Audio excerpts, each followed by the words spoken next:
विद्यावर्धिनी हायस्कूलमध्ये पालक मेळावा संपन्न. उदगीर शहरातील विद्यावर्धिनी हायस्कूलमध्ये पालक मेळावा संपन्न झाला. 9वी वर्गातून 10वी वर्गात प्रवेश करणाऱ्या विद्यार्थ्यांचा पालक मेळावा आयोजित करण्यात आला होता. याप्रसंगी संस्थेचे सचिव PT शिंदे, कोषाध्यक्ष गुंडेराव पाटील, कार्यकारी संचालक पुंडलिकराव पाटील, कर्नाटक सीमावर्ती एकीकरण समितीचे अध्यक्ष पृथ्वीराज अशोकराव पाटील एकंबेकर, मुख्याध्यापक मुपडे सर, लक्ष्मण बिरादार, प्रिया दयानंद तरटे, बंडू पाटील, परीक्षा विभाग प्रमुख बाबा पाटील तसेच विद्यार्थी व पालक मोठ्या संख्येने उपस्थित होते. सरासरी 550 विद्यार्थी 10वीला असतात. 7 डिव्हिजन आहेत. 6 डिव्हिजन सेमी इंग्रजीचे आहेत. 1 डिव्हिजन मराठी माध्यमाचा आहे.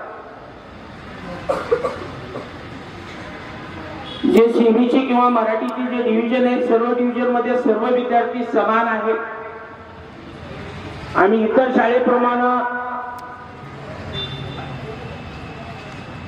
चांगले विद्यार्थी, गुणवंत विद्यार्थी किंवा असे कुठले गट आम्ही पाडत नाहीत. आमच्या दृष्टिकोनातून आमच्यासाठी सर्व विद्यार्थी हे सारखेच आहेत. कारण आम्हाला सर्व विद्यार्थ्यांनाच पास करायचे, सर्व विद्यार्थ्यांना गुणवान बनवायचे.